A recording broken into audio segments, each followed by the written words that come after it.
Hello, mic sound check. Well, sa mga pagpalang hapon po sa bawat isa sa atin. Welcome po sa Sunday afternoon service.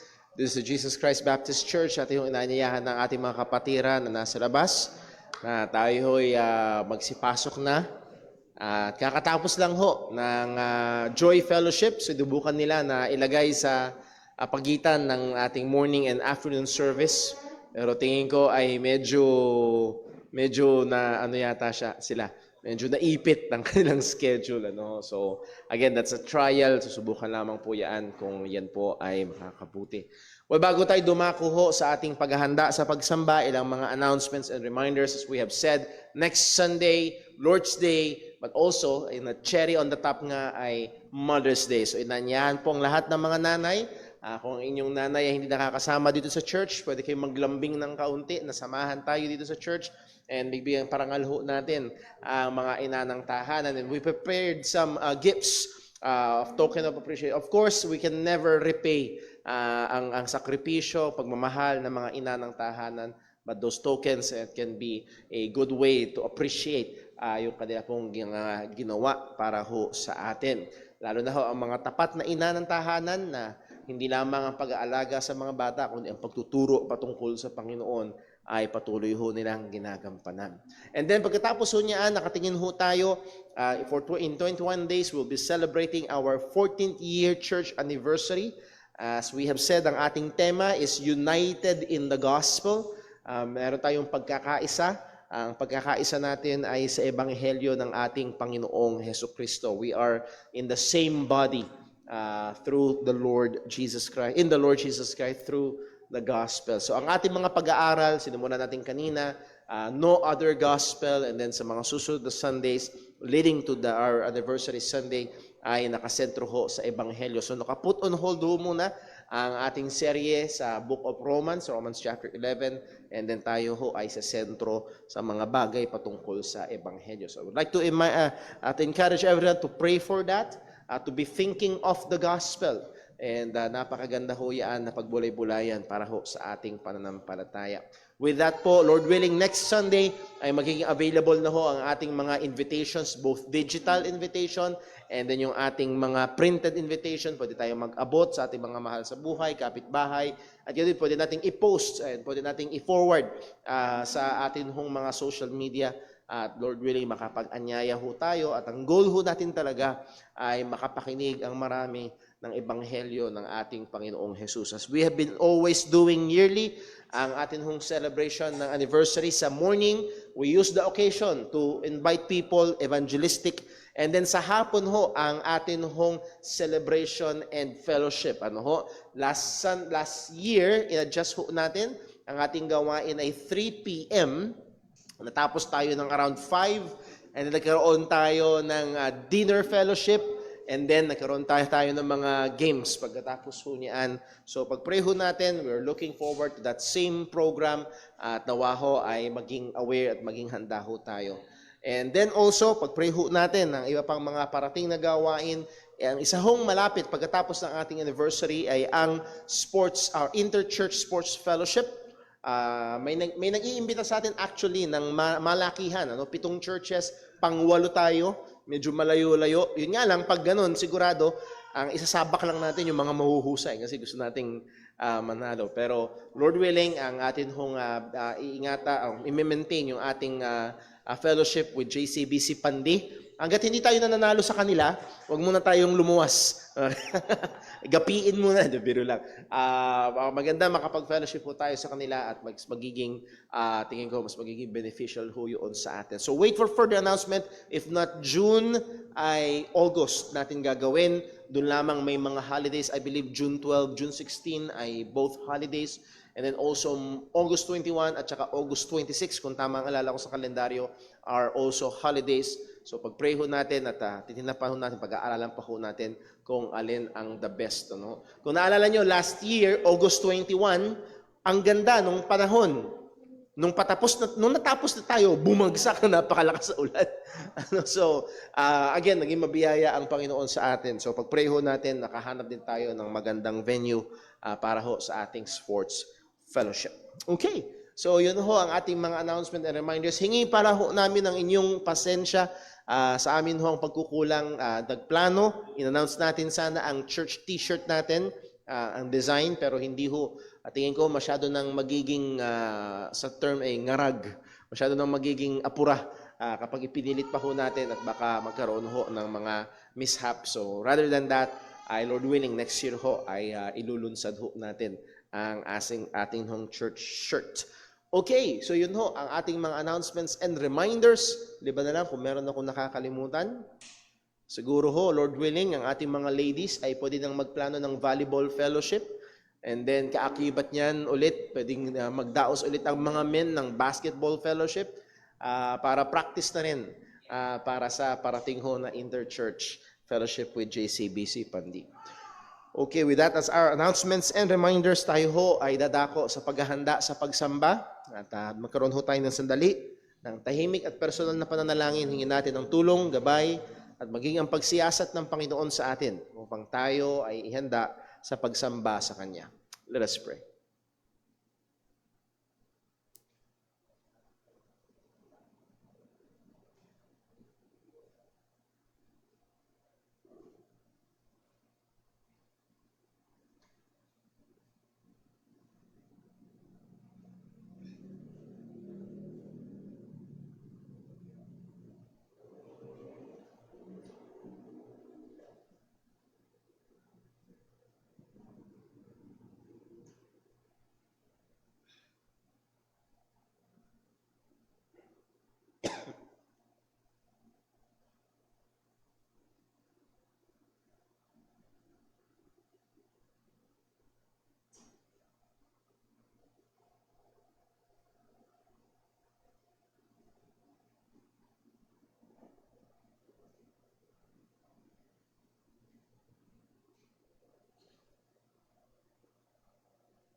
Manalangin po tayo.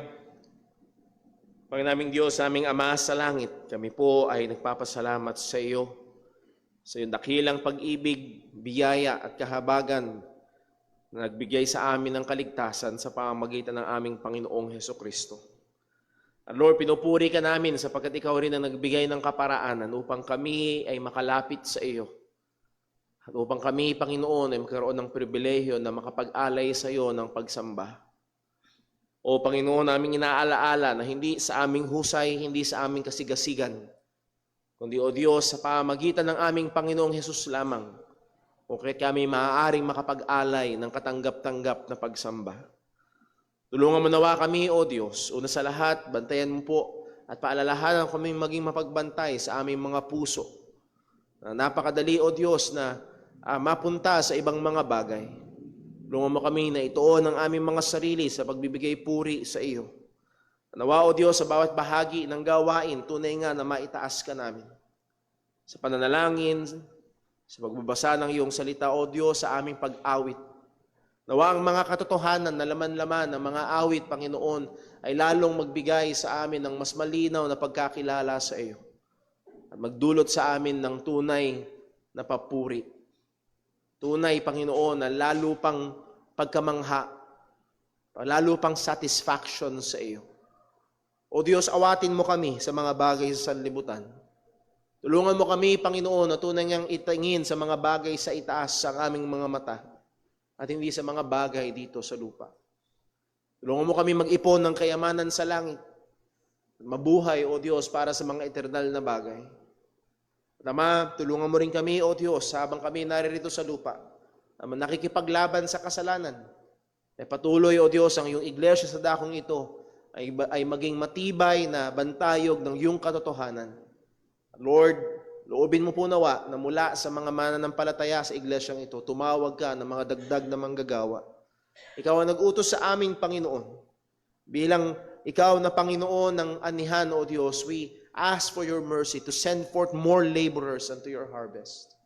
Nawa, Panginoon, patuloy ang bawat isa na naririto ay gamitin mo, alang-alang sa iyong kaluwalhatian. Salamat po, Panginoon, na pwede kaming lumapit sa iyo. And Lord, ingatan mo po ang aming buong gawain na ito. Ikaw lamang ang maitaas. Dalangin namin ito sa ngalan ng aming Panginoong Hesukristo. Amen. Tayo po gusto yung lahat at ating awitan ng ating Panginoon.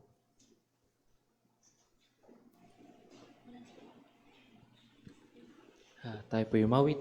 Awitin po natin, I Need Thee Every Hour.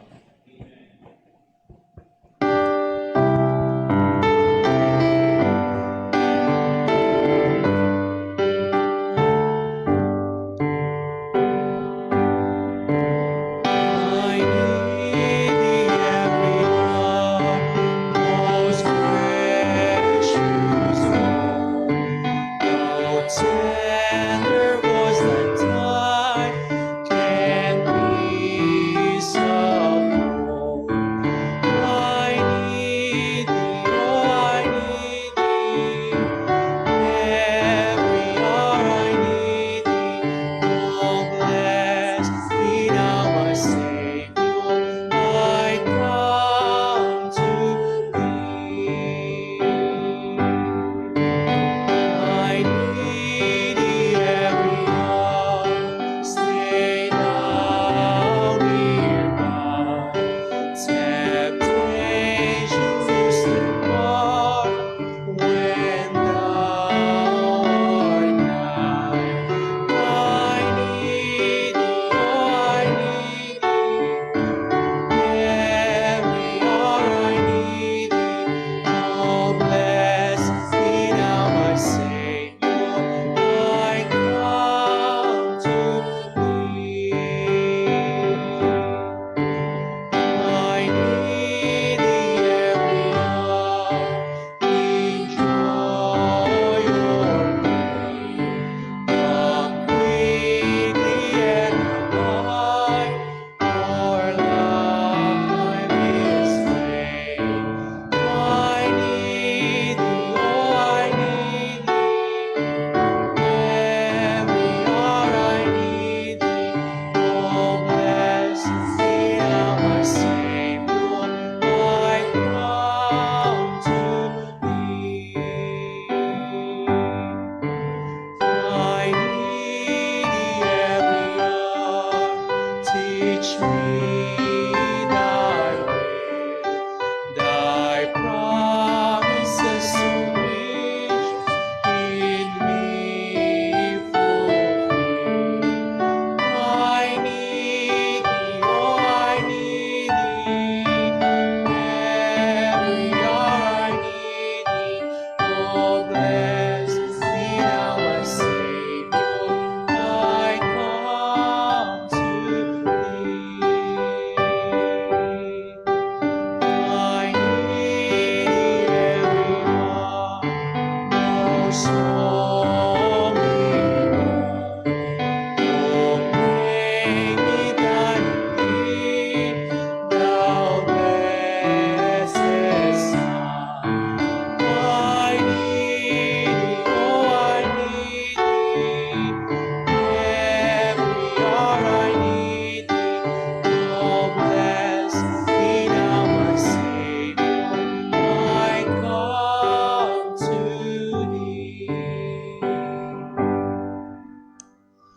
Tayo po ay matilang tayo para po sa ating pagkakal.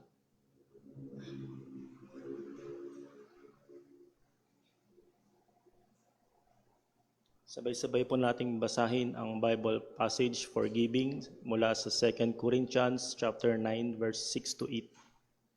Ready, read. But this I say, he which soweth sparingly shall reap also sparingly, and he which soweth bountifully shall reap also bountifully.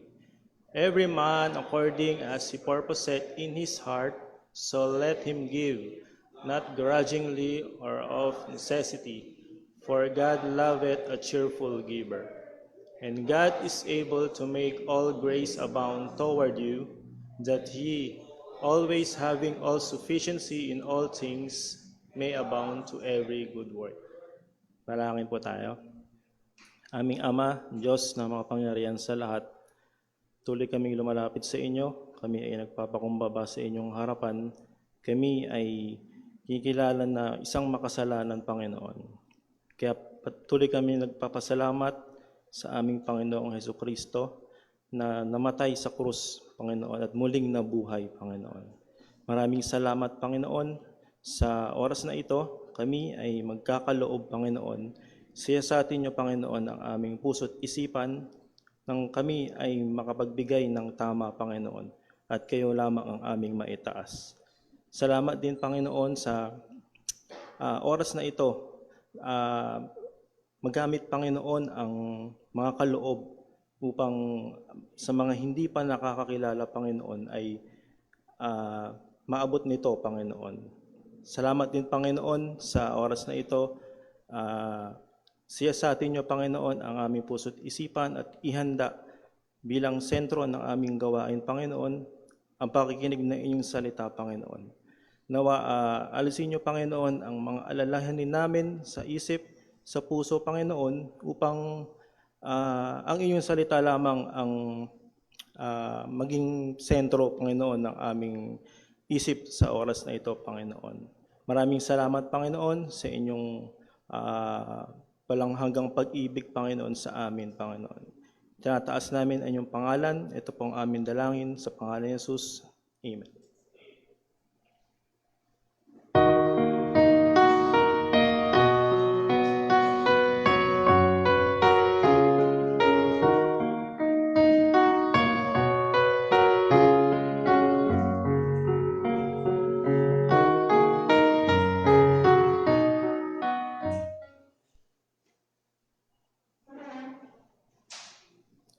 Tayo po ulit tumawag sa Panginoon. Awitin po natin, Blessed Assurance.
Tayo po'y magsayang lahat at tayo po ulit umawit sa Panginoon. Awitin po natin, You Are My All in All.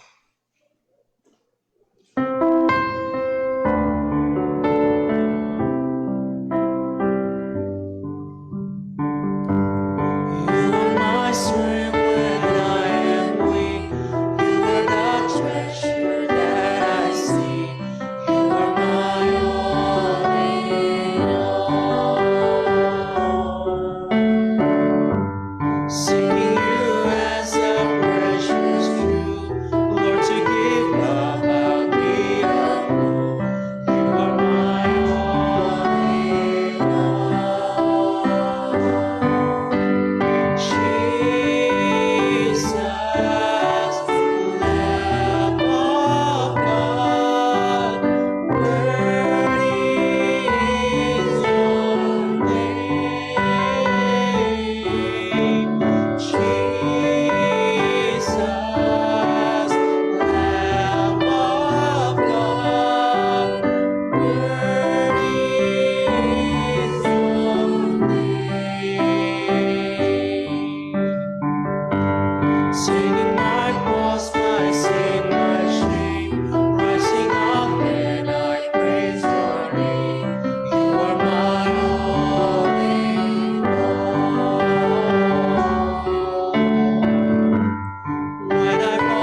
Tayo po yung manatiling tayo para po sa ating pagbasa ng salita ng Diyos.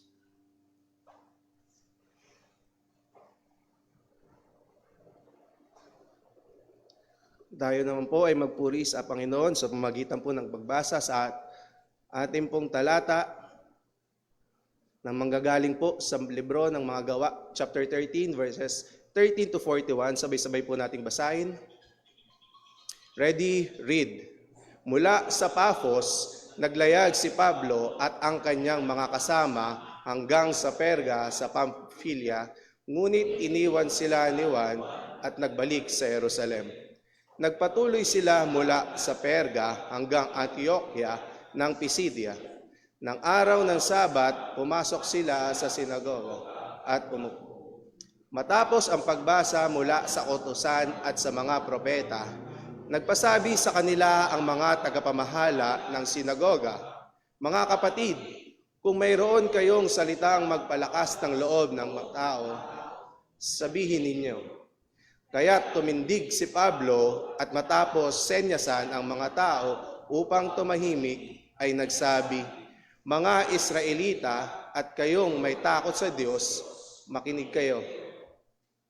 Ang Diyos ng bayang ito ng Israel ang humirang sa ating mga ninuno, at sila'y ginawa niyang malaking bansa nang sila'y nakipamayan sa Ehipto, at sa pamagitan ng kanyang dakilang kapangyarihan doon. Sa loob ng 40 taon ay kanyang pinagtiisan sila sa ila. Nang malipol na niya ang 7 bansa sa lupain ng Kanaan, ay ipinamana sa kanila ang lupain. Sa loob ng halos 450 taon, pagkatapos sila ay binigyan niya ng mga hukom hanggang sa panahon ni Propeta Samuel. Matapos nito'y humingi sila ng hari at ibinigay sa kanila ng Diyos ang isang lalaki mula sa lipi ni Benjamin, si Saul na anak ni Kish. Siya'y naghari sa loob ng 40 taon. Matapos alisin ng Diyos si Saul, si David naman ang pinili ng Diyos upang maghari sa kanila. Nagpatotoo ang Diyos tungkol sa kanya na nagsasabing, "Natagpuan kong si David na anak ni Jesse ay isang lalaking malapit sa aking puso. Gagawin niya ang aking buong kalooban." Mula sa kanyang salinlahi, ipinagkaloob ng Diyos sa Israel si Jesus na tagapagligtas gaya ng kanyang ipinangako. Bago pa siya dumating, ay nangaral na si Juan ng bautismo ng pagsisisi sa buong bayan ng Israel. At samantalang tinatapos ni Juan ang kanyang gawain, sinabi niya sa mga tao, "Sino ba ako sa inyong akala? Hindi ako ang Kristo. Ngunit masdan ninyo ang dumarating na kasunod ko. Hindi ako karapat-dapat kahit magkalagman lamang ng..." Mga kapatid, mga anak ni Abraham, at sa inyong may takot sa Diyos, sa atin pinadala ng salitang ito ng kaligtasan, sapagkat hindi nakilala ng mga mamamayan ng Jerusalem at ng kanilang mga pinuno si Jesus, hindi rin nila nauunawaan na sa kanilang paghatol sa Kanya'y tinupad nila ang mga pahayag ng mga propeta na kanilang binabasa tuwing Sabat. Bagamat wala sila natagpuang sapat na dahilan upang siya'y ipapatay, hiningi pa rin nila kay Pilato na siya'y patayin. Nang matupad na nila ang lahat ng nasusulat tungkol sa kanya, siya'y kanilang ibinaba mula sa punong kahoy at inilibing. Subalit siya'y ibinangon ng Diyos mula sa kamatayan, at sa loob ng maraming mga araw ay nagpakita siya sa mga sumama sa kanya mula sa Galilea hanggang sa Jerusalem. Sila ngayon ang kanyang mga saksi sa taong bayan. Kami ang nangangaral sa inyo ng magandang balita na ang ipinangako ng Diyos sa ating mga ninuno ay tinupad din niya sa atin na kanilang mga anak ng kanyang muling buhayin si Jesus. Gaya ng nasusulat sa 2 awit, "Ikaw ay aking anak. Sa araw na ito ay naging ama mo ako." Tungkol sa kanyang muling pagkabuhay at di pagkaagnas, ay ganito ang sinabi ng Diyos. Ipagkakaloob ko sa inyo ang mga banal at maaasahang pangako kay David. Sinabi din niya sa iba pang bahagi, hindi mo hahayaang dumanas ng pagkaagnas ang iyong hinirang. Matapos maglingkod ni David ayon sa kalooban ng Diyos noong kanyang panahon, siya'y nahimlay at inilibing kasama ng kanyang mga ninuno. Dumanas siya ng pagkaagnas. Subalit siya na muling binuhay ng Diyos ay hindi dumanas ng pagkaagnas. Dahil dito'y dapat ninyong malaman, mga kapatid, na sa pamagitan ni Jesus ay ipinahayag sa inyo ang kapatawaran ng mga kasalanan. At sa pamagitan niya, ang bawat sumasampalataya ay pinalalaya sa lahat ng bagay, pag-aaring ganap na hindi ninyo makakamit sa kautusan ni Moises. Kaya nga mag-ingat kayo na huwag mangyari sa inyo ang sinabi ng mga propeta.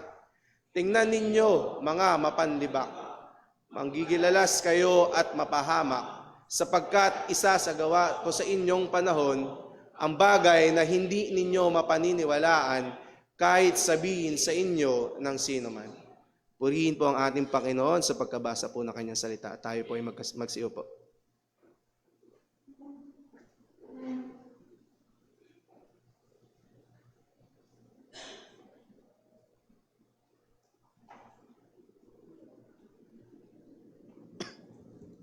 Magandang hapon po sa ating lahat. Ngayon ay tutungo po tayo sa ating pag-aaral ng salita ng Diyos. Ang atin pong tatalakayin, pag-aaralan at siyang magiging buod ng ating pag-aaral ay dahil tinupad ng Diyos ang kanyang mga pangako sa pamagitan ni Kristo, nararapat lamang na tayo'y magtiwala, sumampalataya at mabuhay para sa Kanya. Tayo po ay sumaglit na manalangin at humingi ng paggabay sa ating Panginoon. O Diyos naming dakila, aming Ama na makapangyarihan sa lahat, Lord, kami po ay nagpupuri at nagpapasalamat sa iyo, Panginoon, na Ikaw ang aming Diyos na aming sinasamba ngayong hapong ito. Salamat po, Panginoon, sa iyo dahil kami po ay tinipon mo ngayong hapon upang magkakasama kami na magpuri at mag-aral ng iyong mga salita. Nawa, Panginoon, ay gabayan mo po kami, patnubayan mo kami, O Diyos, bigyan mo ng kapangyarihan at karunungan ng iyong lingkod, na sa aming pag-aaral ng iyong mga salita, Panginoon, ay makita namin ang ganda ng iyong mga salita at ang kadakilaan mo, Panginoon. Anang sa gayon, makita namin na kami nararapat lang na lubusang umasa sa iyo, O Diyos. Nawa, Panginoon, tulungan mo po kami na sa aming pag-aaral ay makapagbigay po kami ng kaluwalhatian sa iyo. Ito po ang aming samot dalangin sa matamis at mapangyarihang pangalan ng aming Panginoong Kristo. Amen at amen. Natapos tayo sa nakaraan nating pag-aaral sa tagpo kung saan na-commission na nga ng church sa Antioch or church in Antioch sina Pablo at si Barnabas bilang mga missionaries. Yan yung term na ginagamit natin sa panahon natin ngayon ayon sa pagtawag ng banal na spirito sa kanila. At naglakbay nga sila palabas doon sa Antioch hanggang sa makarating sila doon sa lugar ng Cyprus. At ang isa nga ang ilan actually sa mga dahilan kung bakit doon sila sa Cyprus, remember si Barnabas ay isang native ng Cyprus. Siya'y taga roon. Bagamat siya'y Hudyo, siya'y lumaki doon sa Cyprus.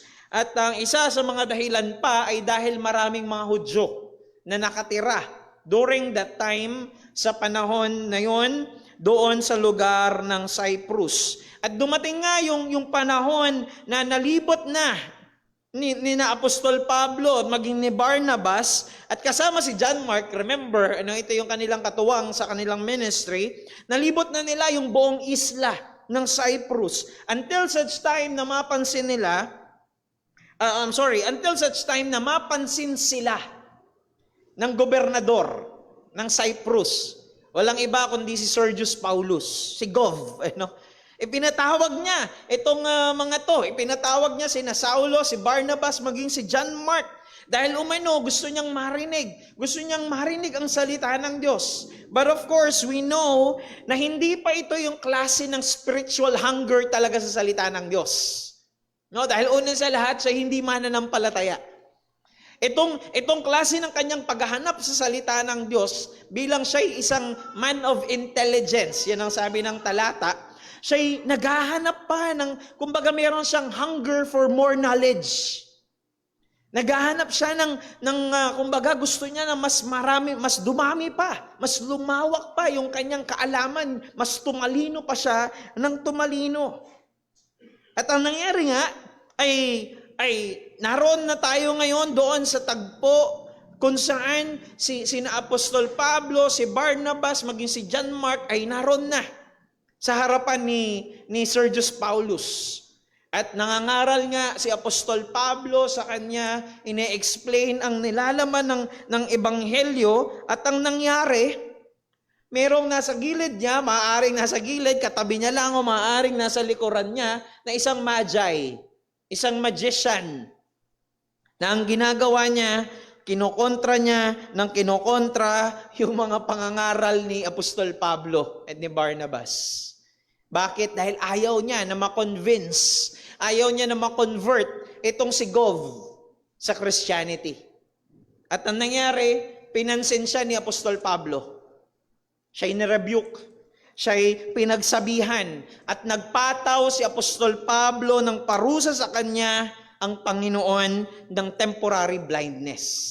At nabulag nga itong magi. At dahil sa pangangaral ng salita ng Diyos, nakita natin na naligtas ang gobernador ng Cyprus na si Sergius Paulus. Yun nga lang, unfortunately, nakita natin na si John Mark, he decided na iwanan sina Pablo at si Barnabas sa ministry. At ang ginawa niya ay bumalik siya ng Jerusalem.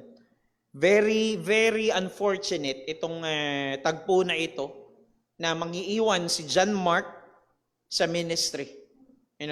Dahil nga, the ministry is hard work. Hindi madali ang ministry. Kaya kailangan talaga ng maraming katuwang. Kaya yung mawala si John Mark is a very unfortunate thing para kina Pablo at kay Barnabas. Kaya nga bagamat hindi na nabanggit, hindi naman talaga nabanggit ng salita ng Diyos ang dahilan kung bakit umalis si John Mark. But of course, we could assume na it was negative reason dahil nga nagalit si Apostol Pablo sa kanya pagdating ng Acts chapter 15. Pero anuman yung reason na yun, ay hindi yun ikinatuwa ni Apostol Pablo na iniwanan sila ni John Mark sa ministry, which later on sa next chapter ay mas makikita natin. For now, narito po tayo ngayon sa tagpo kung saan naglayag na. Umalis na sila. Naglayag na sila paalis, palayo ng Cyprus, sina Pablo at si Barnabas. So nung pag-alis nila sa Cyprus, ang sabi ng salita ng Diyos, so sa binasa natin kanina, naglakbay sila patungo doon sa Perga. So, ibig sabihin, kung titignan nyo, geographically speaking, sila'y tumawid ng Mediterranean Sea. Hanggang makarating sila doon sa port, sa pier ng Perga. At pagdating nila doon sa Perga, doon na humiwalay si John Mark. Hindi pa doon sa Cyprus. Pagdating nila sa Perga, sumakay na siya ng ibang barko na patungo ng Jerusalem. Hindi na kasama nila Pablo at ni Barnabas. At this time, wala tayong makikitang any account kung nag-preach si Apostol Pablo dito. According sa mga studies, ay hindi pa nag-preach si Apostol Pablo at si Barnabas dito sa Perga nung pagdating nila, though, pagdating ng chapter 14, babalik sila rito. Doon pa lang merong account tayo na mapipreach sila doon. But for now, hindi muna. Why? Dahil may mga pag-aaral na nagsasuggest na maaari itong si Apostol Pablo ay nagkasakit during this time. Possibly, malaria. Dahil ito yung kumbaga ay madalas na sakit na meron doon sa lugar na yon noong mga panahon na yon. Malaria. At kaya nga, meron kasing sulat si Apostol Pablo sa Galatians chapter 4. Tignan natin saglit sa Galatians chapter 4 verses 12 to 14. Dahil ang Perga ay isa sa mga city na meron ang province ng Galatia. Kung napansin nyo kanina, nabanggit ito ni Brother Paul sa kanyang preaching sa Galatians kaninang umaga, na yung Galatia ay hindi isang lugar lamang, kumbaga yung church sa Galatia ay hindi na-expect na isang church, kundi maraming mga iglesia dahil isang malaking probinsya ito. Parang isang Bulacan at may iba't ibang mga bayan. Now, yung Perga ay isa sa mga lugar na naroon sa Galatia. Now, nung sumulat si Apostol Pablo sa Galatia sa chapter 4, verses 12 to 14, sabi ni Apostol Pablo, "Brothers, I entreat you, become as I am, for I also have become as you are. You did me wrong." Sabi niya sa verse number 13, "You know it was because of a bodily ailment that I preached the gospel to you at first. And though my condition was a trial to you, you did not scorn or despise me, but received me as an angel of God, as Christ Jesus." So may kita natin dyan that the time na pumunta si Apostol Pablo doon sa Galatia, sa lugar ng Galatia, ay nagkaroon siya ng karamdaman. So dito nagmumula iyon. And actually, maaari nga rin na talagang ganon dahil pagkatapos, ang ginawa ni Apostol Pablo, umakyat siya ngayon sa mas malamig na lugar. Dahil nga, according din sa mga studies, nakakatulong sa merong malaria na yung mga lower temperatures. Kaya ang ginawa niya ay umakyat siya. Ayan, makikita natin dyan, pagdating ng verse number 14, balik tayo sa ating talata, sa Acts chapter 13. Verse number 14. "But they went on from Perga and came to Antioch in Pisidia." So ang sabi dyan, from Perga ay umakyat sila ngayon sa mountainous region ng Antioch in Pisidia. By the way, yung Antioch po dyan ay hindi kaparehas ng Antioch na church, yung lugar na nag-send out sa kanila. Hindi po yan yung Antioch na yon. Ito ay Pisidian Antioch. No, sa King James o kanina sa nabasa natin, ang ginamit doon ay Pamphylia or Pisidian Antioch. So magkaiba yan. Ito'y mountainous region, bulubundukin at mas malamig na lugar dahil nga mataas na lugar. So habang nandito ngayon sa Pisidian Antioch, dumating ang araw ng Sabat. Yun ang sabi ng talata na binasa natin. At ang tulad niya ng sabi ko sa inyo na mapapansin natin na palaging pattern ng ministry ni Apostol Pablo, palaging ang una niyang pinupuntahan, pag pumupunta siya sa iba't ibang mga lugar, ay ang sinagog. Yung sinagoga. Bakit? Dahil naroon nakaumpok, naroon ang mga Hudyo. So palaging una niyang target palagi ay yung mga Hudyo doon sa sinagog. Of course, ang palaging mangyayari, ire-reject siya ng mga Hudyo and then magta-turn siya sa mga Gentiles. Palaging ganon ang pattern. Mapapansin niyo yan maging sa mga susunod natin na pag-aaral. At ang sabi dyan ng verse number 15, "After the reading from the law and the prophets, the rulers of the synagogue sent a message to them saying, 'Brothers, if you have any word of encouragement for the people, say it.'" So yun yung usual thing na nangyayari sa synagogue, especially during the Sabbath. Una niyan ay ire-recite muna nila yung Shema. Yung Shema, yung "Hear, O Israel, the Lord is our God, the Lord is one. As for you, you shall love the Lord your God with all your heart, with all your soul, and with all your strength." Ito yung kanilang confession. Kumbaga ay, kung naka-attend na kayo or alam niyo sa mga confessional churches, binabanggit nila yung kanilang mga confessions tuwing kanilang mga services. Ganito rin sa mga Hudyo. Binabanggit nila yung Shema tuwing Sabbath, tuwing mag-gather sila sa synagogue as their confession. So pagkatapos nun, magpe-pray sila. At pagkatapos nun, magkakaroon ng scripture reading. Then after ng scripture reading, ay merong mag-e-exhort. Technically, merong magpipreach according doon sa kanilang scripture reading for that week. Sounds family, no? Sounds familiar? Parang service, parang Sunday service din na ginaganap natin. It's just that ito ay nasa konteksto ng mga ng mga Hudyo. Ngayon, maaari na na-recognize ng mga synagogue officials doon sa Pisidian Antioch itong si Pablo. Remember, back in Jerusalem, ano si Pablo? Isa siya sa mga religious leaders. Isa siya sa mga Pharisees. And actually, remember, si Apostol Pablo ay estudyante ng rabbi na si Gamaliel. Isa sa mga sikat, isa sa mga prominente na rabbi during their time. So maaring na-recognize nila itong si Apostol Pablo, oy, dito yung estudyante ni Gamaliel. No? Maaring tinitignan din nila bilang estudyante ni Gamaliel na isa ding rabbi itong si Apostol Pablo. So ang ginawa nila, ni-request nila si Apostol Pablo, ang sabi doon sa talata, ang sabi doon, brothers, if you have any word of encouragement for the people, say it. Kumbaga parang ito, tinranslate natin sa panahon natin na, bro, pwede ka ba mag-preach? Parang ganon. If you have word of exhortation, yun yung pagkakagamit sa King James, word of exhortation, word of encouragement, preaching ito. Preaching. And so, ang sabi ni Apostol Pablo sa verse number 16, so Paul stood up and motioning with his hand said, men of Israel and you who fear God, listen. So sabi ng talata, tumayo si Apostol Pablo, sinenyasan niya yung mga tao ng kanyang mga kamay, sabi niya, ako na, itabi nyo.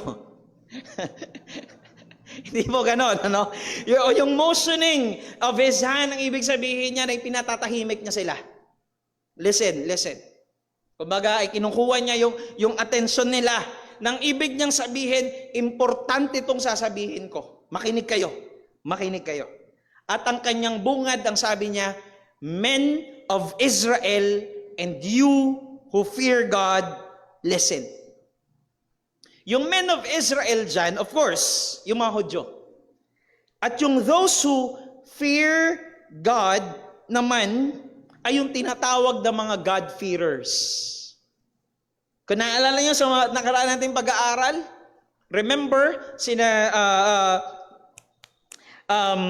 Cornelius, sa chapter 10, ay isa sa mga tinatawag na God-fearers.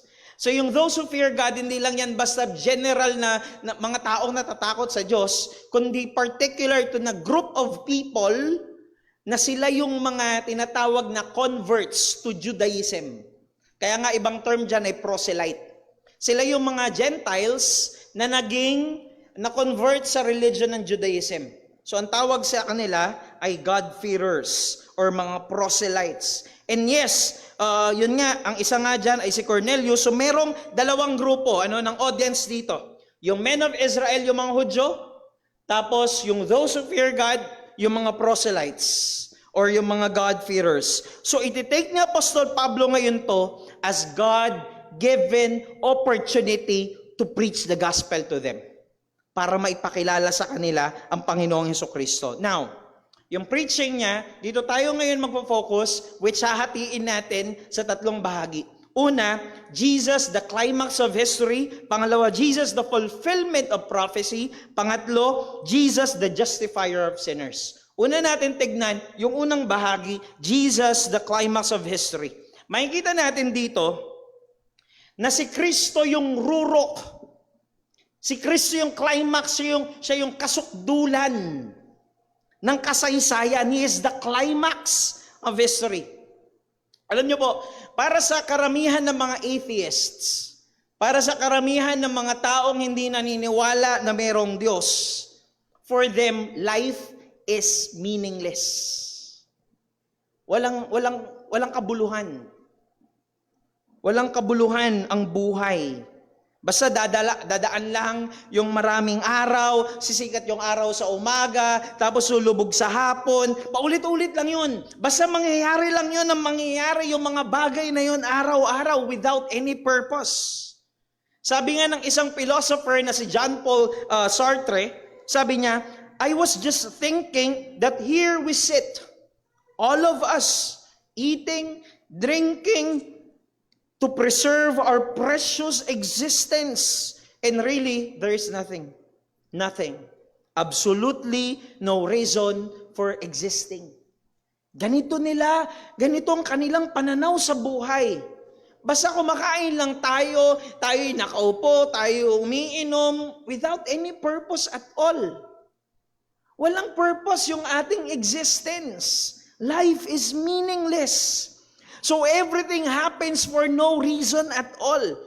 Ibig sabihin, wala naman talagang any significance, walang any purpose ang buhay natin dito. Walang any purpose yung mga nangyayari sa buhay natin araw-araw. Lahat tayo ay nasa endless cycle or endless series of cycles of life. Paulit-ulit lang. Yung mga nangyayari, magpapatuloy lang yun hanggang siguro magunaw na lang yung mundo. Basta mangyayari lang yun. At yung ganong pananaw ay dahil inaalis nila ang Diyos sa equation ng buhay. Totoong walang kwenta ang buhay. Totoong walang kwenta ang kasaysayan. Yan ay kung wala ang Diyos. At kung aalisin natin ang Diyos sa ating buhay at sa ating kasaysayan. But thank God. Dahil mayroong Diyos. Dahil siya ay totoo at siya ay buhay. Kaya nga lahat ng mga bagay at lahat ng mga bagay na nangyayari sa kasaysayan ay mayroong kabuluhan. Mayroong purpose. At ito yung naging argument ni Apostol Pablo sa kanyang pag-aaral, sa kanyang preaching, sa kanyang pangangaral. Mayroong kabuluhan ang kasaysayan at ang climax, ang kasukdulan nito, yung nasa tuktok ay walang iba kundi ang Panginoong Jesucristo.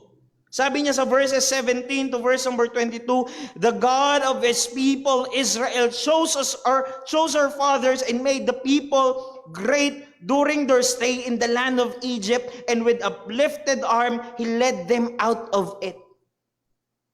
Kung babasahin natin yan, yung buo na yan from verses 17 to verse number 22, ang sinasabi rito ni Apostol Pablo, yung history or yung kasaysayan ay nakaturo kay Kristo. History points to Christ. Nangyari ang lahat ng yon sa history na binanggit niya, babanggitin niya from verses 17 to 22. Why?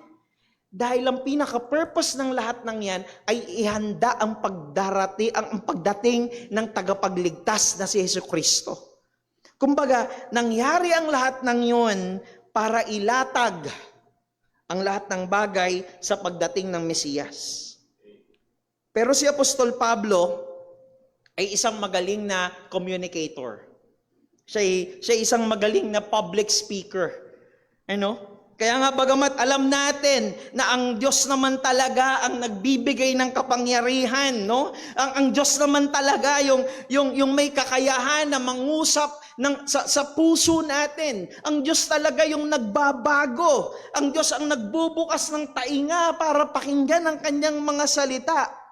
But still, hindi pa rin natin may aalis yung skills ng mga mangangaral na maipahatid ng maayos or mai-communicate ng maayos ang salita ng Diyos sa mga nakikinig.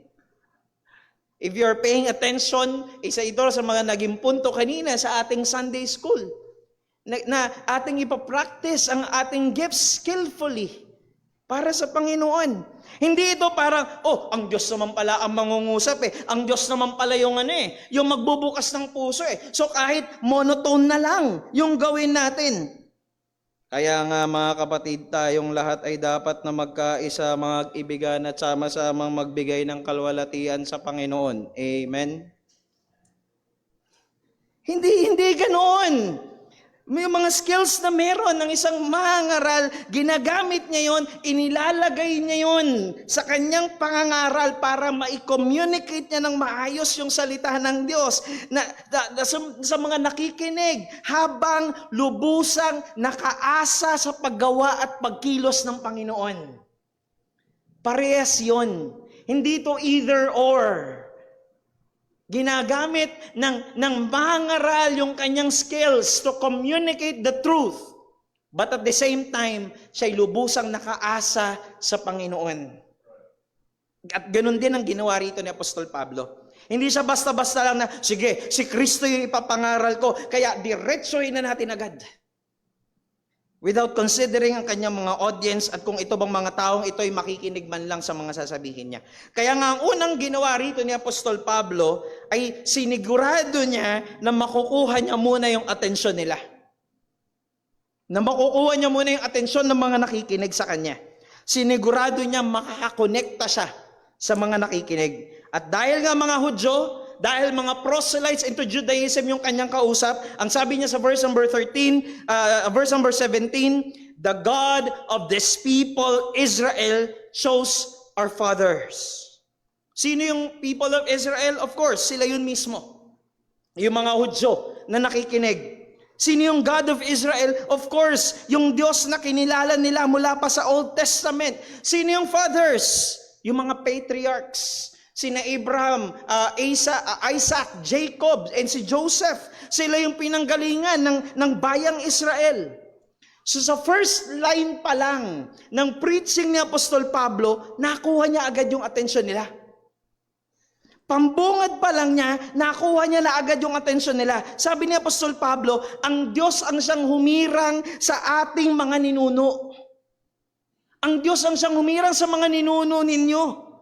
Then he went on sa history ng Israel para maipakita sa kanila na ang Diyos ng Israel ang sumulat ng buong kasaysayan. Siya yung nagtakda ng lahat ng ito.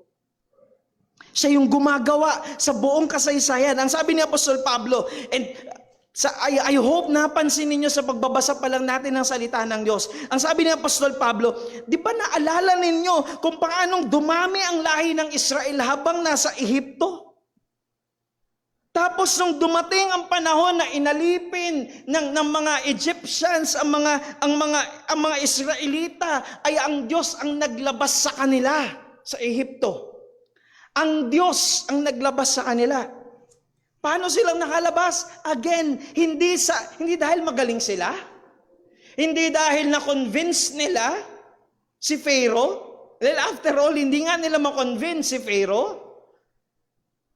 Kundi ang sabi ng verse number 17, ang ganda ng sinabi sa Tagalog kanina, at sa pamamagitan ng kanyang dakilang kapangyarihan, sila'y inilabas doon. Ang Diyos ang naglabas sa kanila. At nagpatuloy siya, sabi niya, nagpaikot-ikot sila sa wilderness. Yung mga Israelita, nagpaikot-ikot ang mga Israelita doon.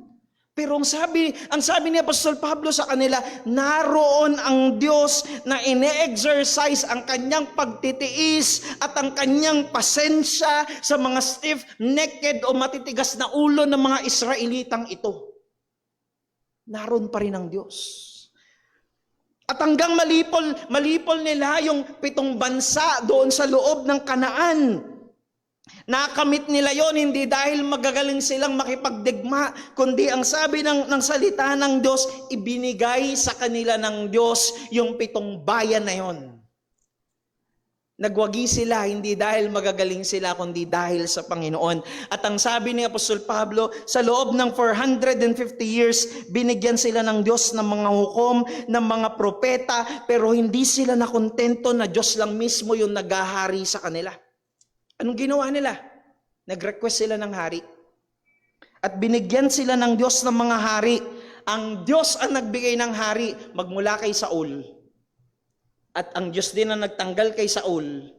At pagkatapos ay iniluklok ng Diyos si David sa kanyang trono na ang sabi ng talata, he is the man after God's own heart. Pinili siya mismo ng Diyos at gumawa ang Panginoon ng tipan sa kanya.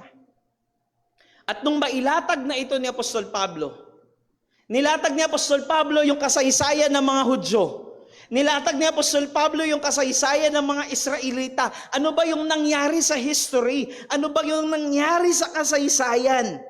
Pagdating doon, ay dito niya ngayon sasabihin kung ano ang dahilan ng lahat ng ito. Ito yung pangalawang bahagi, Jesus, the fulfillment of the prophecy.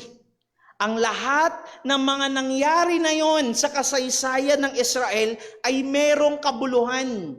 It was not meaningless. Meron itong purpose dahil ang lahat ng ito'y paghahanda sa pagdating ng katuparan ng pangako ng Diyos. Walang iba kundi ang Panginoong Hesukristo. Si Kristo. Si Kristo ang katuparan ng pangakong pagtutubos ng Diyos sa buong sanlibutan.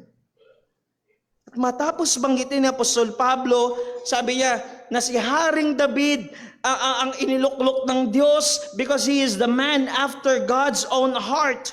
Ang sabi niya sa verse number 23, of this man's offspring, si David, of this man's offspring, magmumula sa lahi ng lalaking ito, ng taong ito si David, God has brought to Israel a Savior, Jesus, as He promised. Sinasabi niya rito na, di ba merong ipinangako ang Diyos na darating na tagapagligtas?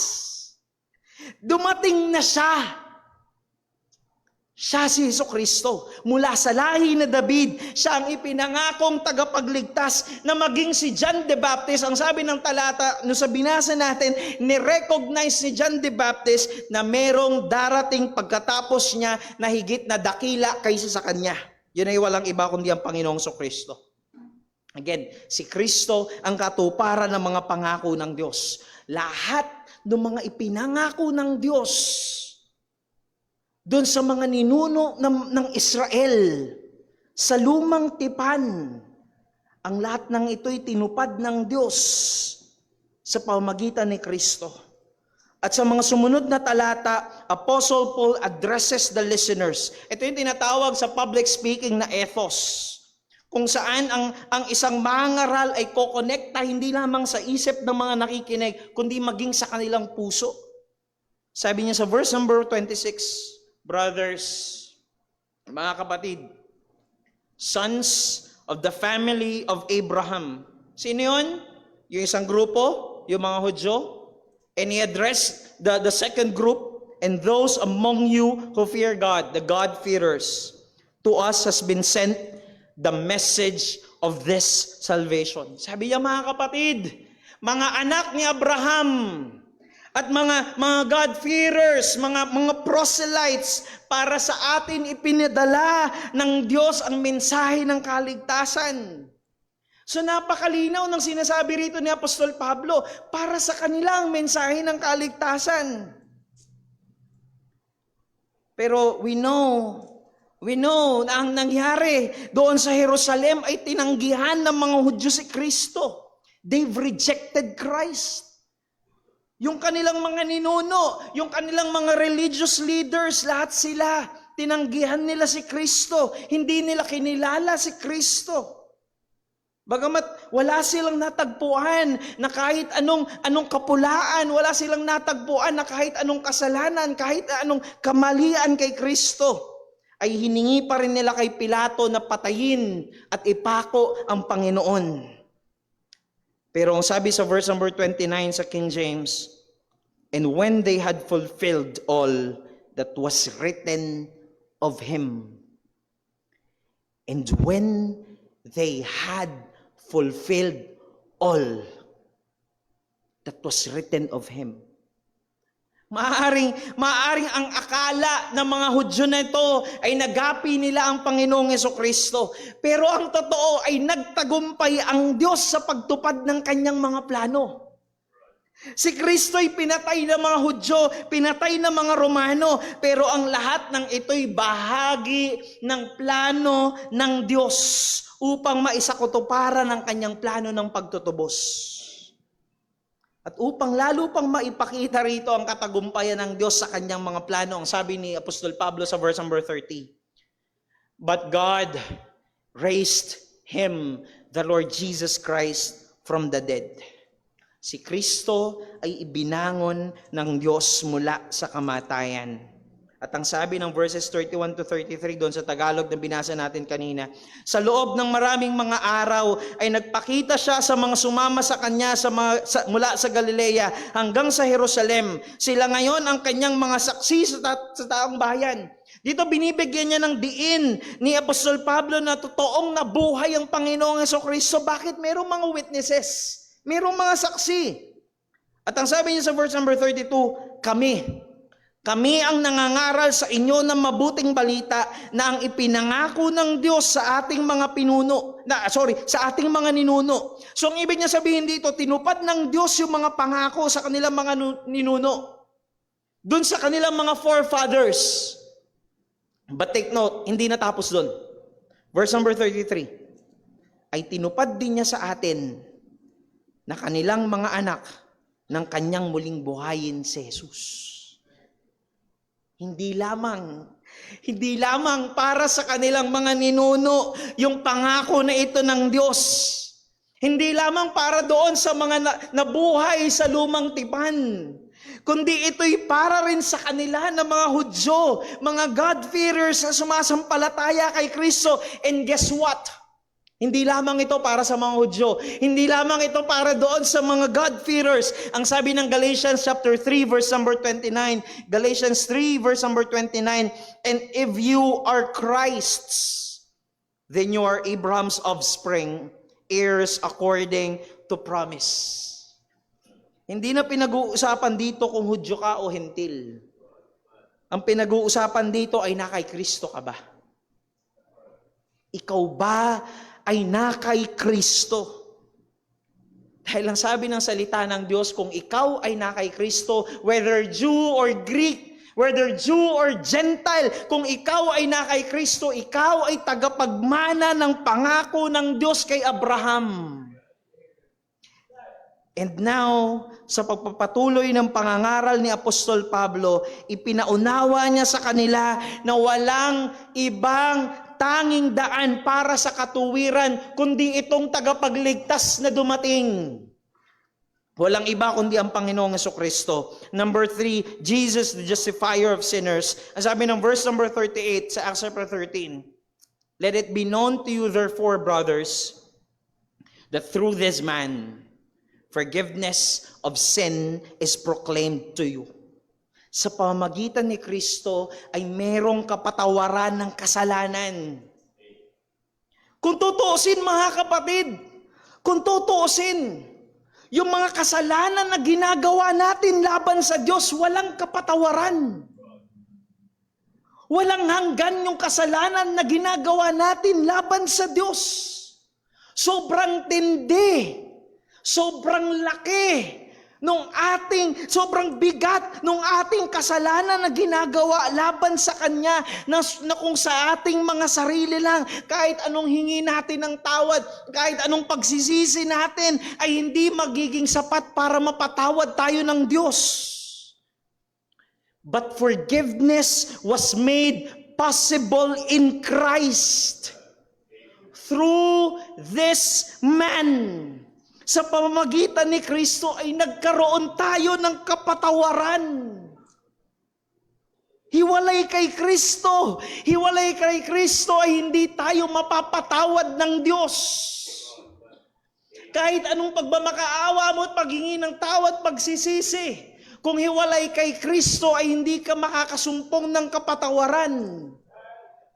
Maging ang mga hindi mananampalataya nagsisisi rin sa kanilang kasalanan kapag sila'y na-guilty sa kanilang kasalanan. Pero hindi sila nakakatagpo ng kapatawaran sa Diyos. Bakit? Dahil sila'y hiwalay kay Kristo. Forgiveness was made possible in Christ. Pinatawad tayo ng Diyos hindi lamang dahil nagsisi tayo. Pinatawad tayo ng Diyos dahil merong namatay. Merong nagbayad ng ating mga kasalanan, ang Panginoong Jesucristo. At ang sabi ni Apostol Pablo sa verse number 39, and by Him, everyone who believes is freed from everything from which you could not be freed by the law of Moses. Sabi niya, ang sino mang sumasampalataya doon sa tagapagligtas na yon, ang Panginoong Jesucristo ay pinalaya sa lahat. Pinalaya sa lahat ng bagay. Tayo ay pinatawad ng Diyos hindi sa ilang kasalanan, hindi sa marami nating mga kasalanan, kundi sa lahat ng ating mga kasalanan. Ang sabi ng Colossians chapter 2 verses 13 to 14, Colossians 2 verses 13 to 14, and you who were dead in your trespasses and the uncircumcision of your flesh, God made alive together with him, having forgiven us all our trespasses. Pinatawad tayo ng Diyos sa lahat ng ating kasalanan. Ang sabi ng verse number 14, napakaganda ng sinabi ng Panginoon. Verse number 14, by canceling the record of debt that stood against us with its legal demands. This He set aside, nailing it to the cross. Ang sabi ng salita ng Diyos, may matibay na ebidensya sa kasalanan natin. Huling-huli ka ng CCTV. May mga saksi pa.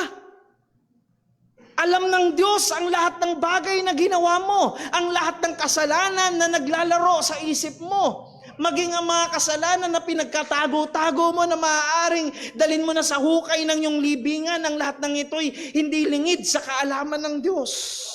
May matibay na ebidensya. But God canceled the record of our sins. At pinawalang bisa niya. He set aside. Ipinawalang bisa niya ang ating kasalanan. Paano? By nailing it to the cross. Ipinako ng Diyos ang ating mga kasalanan nung namatay si Kristo doon sa krus. At ang sabi doon sa dulo ng verse number 39, go back tayo sa text natin, chapter 13, verse number 39, from which you could not be freed by the law of Moses. Itong paglaya na to, itong kapatawaran na ito, itong paglaya na ito na mula sa kasalanan ay hindi natin kailanman makakamit sa ating mga sarili. Hindi mo yan makakamit sa pagganap, sa pagsunod ng kautusan. No, we cannot justify ourselves. Christ alone can justify us in our sins. Wala tayong ibang pag-asa, kundi tanging si Kristo lamang. But of course, hindi lamang yung positive message ang dala-dala ni Apostol Pablo sa kanila. Meron din siyang warning sa kanila para sa mga hindi tatanggap o tatanggi sa Panginoong Kristo. Sabi niya sa verse number 40, beware. Mag-ingat kayo. Beware. Therefore, lest what is said in the prophets should come about. May judgment na darating sa mga taong tatanggi kay Kristo. At nag-quote si Apostol Pablo. Mabuti na lang, ito lang ang kinote niya.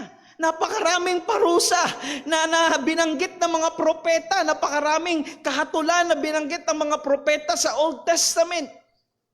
But he quoted one sa Habakkuk chapter 1 verse number 5. Look among the nations and see, wonder and be astounded, for I am doing a work in your days that you would not believe if told.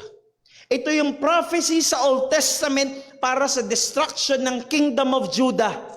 Ang sabi ng Panginoon, darating ang mga Babylonians, darating ang mga Chaldeans, at lilipulin nila kayo mercilessly. Walang awa nilang dudurugin at wawasakin ang Juda. Limas ang lahat ng kanilang kayamanan. Limas ang lahat ng kanilang mga ari-arian at pinarusahan silang lubos ng Diyos. Ang punto rito ni Apostol Pablo, yung Diyos na yon na pinurasahan niya ang kanyang sariling bayan dahil sa kasalanan ay siyang parehong Diyos na magpaparusa sa mga taong tatanggi, patuloy na tatanggihan ang tagapagligtas, ang Panginoong Jesucristo. Walang hanggang kaparusahan ng poot ng Diyos ang naghihintay. Nakakatakot. Nakakapangilabot. Beware. Beware. Matakot tayo. Kung ikaw hanggang ngayon ay wala pa kay Kristo, kung ikaw hanggang ngayon ay tinatanggihan mo si Kristo, maaring hanggang sa ngayon ay nai-enjoy mo yung habag ng Diyos sa araw-araw. Pero nakakatakot ang sasapitin na kaparusahan kung hanggang ngayon ay tatanggihan mo si Kristo. Ang tanging pag-asa mo ay walang iba, kundi ang tagapagligtas na nagmula sa lahi ni Abraham, nagmula sa lahi ni Haring David. Walang iba, kundi ang Mesiyas, ang tagapagligtas, ang Panginoong Hesukristo. Siya ang namatay doon sa krus. Siya ang gumanap ng kautusan na kailanman ay hindi natin makakayang ariing ganap ang ating mga sarili. Hindi natin maibibilang na matuwid ang ating mga sarili. Ito'y tanging sa pamamagitan lamang ng ating Panginoong Hesukristo. Therefore, being justified by faith, we have peace with God through our Lord Jesus Christ. It is through our Lord Jesus Christ. Again, si Kristo ang kasukdulan ng kasaysayan. Lahat ng mga nangyari na yon sa mga Hudyo, sa mga Israelita, ang lahat ng yon ay nangyari bilang paghanda sa pagdating ng Mesiyas. At yung pangako ng Diyos, yung mga pangako ng Diyos magmula kay Adan, hanggang kay Abraham, hanggang kay David, at sa mga propeta na merong darating na tagapagligtas, merong darating na Mesiyas, ay walang iba. Ang katuparan niyan ay walang iba kundi ang Panginoong Hesukristo. At ang pag-asa natin ng ating kaligtasan at ng kalayaan natin mula sa kasalanan, ang pag-asa natin ng kapatawaran sa ating mga kasalanan ay walang iba kundi tanging si Kristo lang. Wala nang iba. Tayo po'y manalangin. O Diyos naming dakila, aming Ama na makapangyarihan sa lahat, Lord, salamat po. Dahil ikaw ang siyang gumawa ng mga bagay na kailanman ay hindi namin makakaya. Hindi namin kayang iligtas ang aming mga sarili. Hindi namin kayang ariing ganap ang aming mga sarili mula sa kasalanan. Hindi namin kayang palayain ang aming mga sarili mula sa kasalanan. Pero ang lahat ng ito ay ginawa mo at tinupad mo sa pamagitan ng iyong anak, ang aming Panginoong Hesukristo. O Diyos, salamat po sa dakilang biyaya at dakilang pag-ibig na ito, Panginoon. Na ang aming Panginoong Hesukristo ay siyang namatay doon sa krus. Tinubos kami sa aming mga kasalanan na bagamat naroon ang bigat, naroon ang laki at ang tindi ng aming mga kasalanan laban sa Diyos. Pero ang lahat ng ito'y pinatawad mo ng buong buo. Lord, salamat po. Salamat po. Nawa, tulungan mo kami, Panginoon, na ito ay maghimok sa amin, na patuloy na ibigin ka, na mabuhay para sa iyo, at magtiwala sa iyo, Panginoon, dahil ikaw lamang ang aming pag-asa. Maluwalhati ka, O Diyos.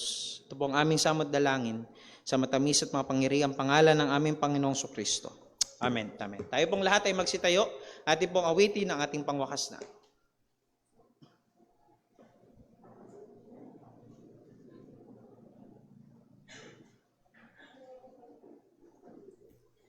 Tayo po yung awit. Awitin po natin, Jesus paid it all.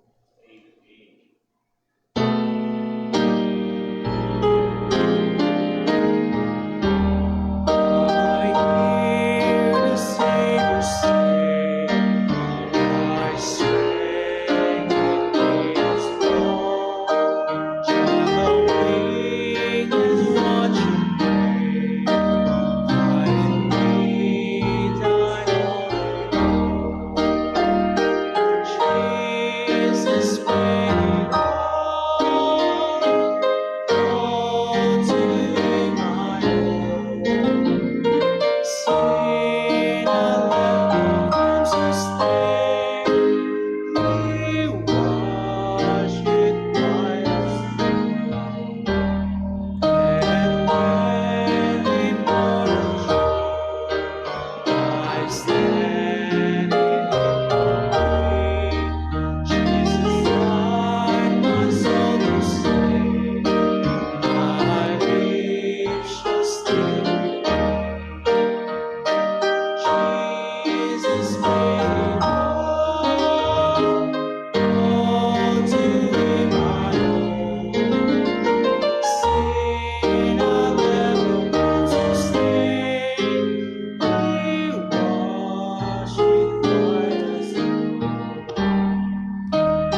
Purihin po ang pangalan ng Panginoon. And what a wonderful example of New Testament preaching na kung saan si Apostol Pablo ay nangaral at ang pinakasentro nito ay walang iba kundi ang ating Panginoong Hesukristo. Purihin ang Diyos at again, hindi lamang sa kasaysayan noon patuloy na gumawa ang Diyos, kundi maging hanggang ngayon, ang Diyos ay gumagawa pa rin para mangyari ang kanyang kalooban. Natawa, pagbalikan natin ang mga talatang ito, inote natin, pagbulay-bulayan natin, patuloy tayong mamangha kung paano ang Diyos ay gumawa upang magkaroon tayo ng kaligtasan sa pamagitan ni Kristo. At sa ating paghiwa-hiwalay, nawa, ang pagmamahal ng ating Ama, ang biyaya ng ating Panginoong Jesus, at ang kapangyarihan ng Banal na Espiritu sa bawat isa sa atin, patuloy tayong mabuhay para sa kaluwalhatian ng ating Panginoon. God bless po. Magandang hapon. Dito nagtatapos sa ating panghapong gawain and we will have our prayer meeting at 3:40 p.m. God bless po.